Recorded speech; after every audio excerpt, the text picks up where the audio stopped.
সালামু আলাইকুম। আরেকটি গুরুত্বপূর্ণ ভিডিও নিয়ে আপনাদের সামনে হাজির হয়েছি। আমাদের বেসরকারি শিক্ষা প্রতিষ্ঠানের টিউশন ফি নীতিমালা 2024 নিয়ে আজকে কথা বলবো। 2024 সালে শিক্ষা মন্ত্রণালয় এই প্রজ্ঞাপনটি জারি করেছিল।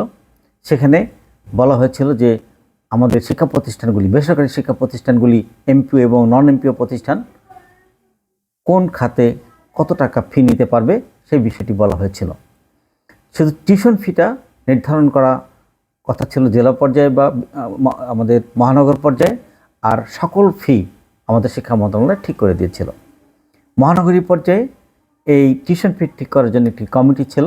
সেই কমিটির সভাপতি ছিলেন আমাদের অতিরিক্ত বিভাগীয় কমিশনার শিক্ষা ও আইসিটি মহোদয়, এবং মেম্বার সেক্রেটারি ছিলেন আমাদের আঞ্চলিক পরিচালক মহোদয়। আর জেলা পর্যায়ে টিউশন ফি ঠিক করার জন্য যেটি কমিটি ছিল, সেই কমিটির সভাপতি ছিলেন আমাদের সম্মানিত জেলা প্রশাসক মহোদয়, এবং মেম্বার সেক্রেটারি ছিলেন সম্মানিত জেলা শিক্ষা অফিসার মহোদয়। এই কমিটির কার্যপরিধিতে বলা ছিল যে প্রতি বছর 30শে নভেম্বরের মধ্যে এই কমিটি পরবর্তী বছরের জন্য, পরবর্তী শিক্ষাবর্ষের জন্য কত ফি হবে, টিউশন ফি কোন ক্লাসে কত হবে সেটি নির্ধারণ করবে। যেহেতু 2024 সালের পরে আর কোনো প্রজ্ঞাপন জারি হয়নি, আমরা ধরে নিতে পারি এই প্রজ্ঞাপনই এখন পর্যন্ত বহাল রয়েছে। সুতরাং এই কমিটিকেই আসলে 2026 সাল যেটি সামনে রয়েছে, এই শিক্ষাবর্ষের জন্য কোন ক্লাসে কত টিউশন ফি হবে সেটি আসলে নির্ধারণ করে দিতে হবে।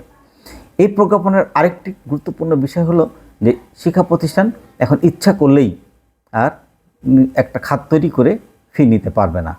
কোন খাতে কত ফি নিতে পারবে সেটি আসলে এই প্রজ্ঞাপনে সুস্পষ্টভাবে উল্লেখ করে দেওয়া হয়েছে।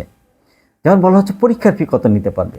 যদি যে সমস্ত পরীক্ষা 3 ঘন্টার হয়ে থাকে সেখানে প্রতি বিষয়ের জন্য 40 টাকা, আর যে সমস্ত পরীক্ষা 3 ঘন্টার কম হবে তার জন্য প্রতি বিষয়ের জন্য 30 টাকা করে পরীক্ষার ফি নিতে পারবে।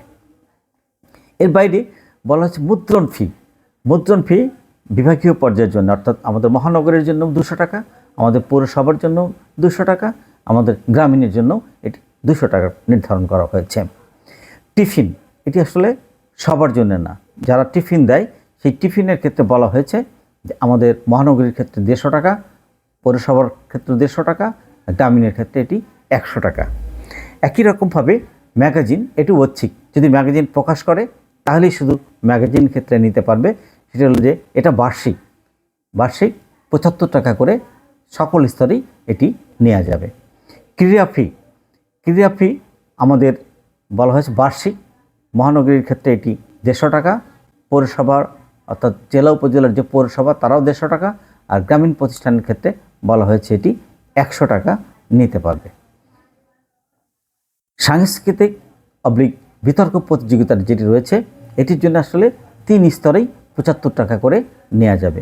বিভিন্ন জাতীয় দিবস উদযাপন, এটিও 3 স্তরেই 75 টাকা করে নিতে পারবে। বিভিন্ন ক্লাবের যে কার্যক্রম রয়েছে এই ক্লাব কার্যক্রমের জন্য বার্ষিক 25 টাকা করে শিক্ষার্থীদের কাছ থেকে নিতে পারবে। লাইব্রেরির জন্য প্রত্যেক শিক্ষার্থীর কাছ থেকে বছরে 20 টাকা হারে ফি নেওয়া যাবে।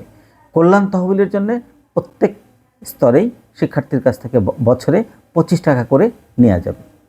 আইসিটির ক্ষেত্রে যে আইসিটির সামগ্রিক ক্রয় বা মেরামতের জন্য বার্ষিক সকল স্তরেই 240 টাকা করে নেওয়া যাবে। বাগান পরিচর্যার জন্য আমাদের মহানগরীর ক্ষেত্রে বলা হয়েছে 60 টাকা, এবং উপজেলা, জেলা এবং মফস্বলের জন্য এটি আসলে 5 টাকা হারে নেওয়ার জন্য বলা হয়েছে। লাইব্রেরি বা গবেষণাগার, এটার জন্য আমাদের মহানগর পর্যায়ে 40 টাকা, জেলা এবং উপজেলা যে পৌরসভা রয়েছে তার জন্য 30 টাকা, এবং গ্রামীণ প্রতিষ্ঠানের জন্য এটি 20 টাকা। গার্লস গাইড, স্কাউট ফি, এটি শিক্ষা বোর্ড যে হারে নির্ধারণ করেছে সেই হারে নেওয়ার জন্য নির্দেশনা রয়েছে। কমন রুমের ক্ষেত্রে বলা হয়েছে আমাদের মহানগরীর ক্ষেত্রে 30 টাকা, উপজেলা এবং জেলা পর্যায়ে পৌরসভার মধ্যে প্রতিষ্ঠানের জন্য 10 টাকা, গ্রামীণ প্রতিষ্ঠানের জন্য এটি 5 টাকা। পরিচয়পত্রের জন্য আমাদের সকল স্তরেই 50 টাকা করে নেওয়ার নির্দেশনা রয়েছে। আবশ্যিক ব্যয় একটি খাত রয়েছে, এই খাত মহানগরীর ক্ষেত্রে 50 টাকা, জেলা এবং পৌরসভার জন্য এটি 40 টাকা, এবং গ্রামীণ প্রতিষ্ঠানের জন্য এটি রয়েছে 30 টাকা। নবীনবরণ এবং বিদায় অনুষ্ঠান, এটির জন্য আমাদের মহানগরী পর্যায়ের 50 টাকা, জেলা উপজেলার জন্য পৌরসভার মধ্যে প্রতিষ্ঠানের জন্য 40 টাকা, গ্রামীণ প্রতিষ্ঠানের জন্য 30 টাকা। চিকিৎসা সেবা এটার জন্য 3 স্তরেই 10 টাকা করে বার্ষিক ফি নেওয়ার জন্য বলা হয়েছে। বিবিধ খাতে 3 স্তরেই 50 টাকা হারে ফি নেওয়া যাবে। উন্নয়ন ফি এটি মহানগরীর ক্ষেত্রে 1000, পৌরসভা জেলা এবং উপজেলার মধ্যে তারা 500 টাকা এবং গ্রামীণ প্রতিষ্ঠান বছরে 200 টাকা নিতে পারবে। বিদ্যুৎ ফি, বিদ্যুতের জন্য শিক্ষার্থীদের কাছ থেকে মহানগরীর ক্ষেত্রে 30 টাকা এবং আমাদের জেলা উপজেলার জন্য 20 টাকা এবং গ্রামীণ প্রতিষ্ঠান এটি 10 টাকা করে নিতে পারবে। শিক্ষা সফরের জন্য সকল স্তরেই শিক্ষার্থীদের কাছে বার্ষিক 50 টাকা হারে ফি নেওয়া যাবে। সাঁতার প্রশিক্ষণের জন্য বার্ষিক 3 স্তরেই 10 টাকা করে নেওয়া যাবে। এটি হলো আমাদের এমপিওভুক্ত প্রতিষ্ঠানের জন্য এই ফি নিতে পারবে। আর নন এমপিওর বিষয়ে অন্যদিন আরেকটা ভিডিওতে বলবো। তো এই ক্ষেত্রে বলি, সকল আয় অবশ্যই এটি অডিটযোগ্য নিরীক্ষা হবে, সে কারণে সকল ব্যয় নির্ধারিত হিসাবে একটা অ্যাকাউন্টে জমা হবে, তারপরে ব্যয় হবে এবং এক খাতের টাকা কোনোভাবেই অন্য খাতে ব্যয় করা যাবে না। রিসিট ছাড়া কোনো টাকা কোন শিক্ষার্থীর কাছ থেকে নেওয়া যাবে না।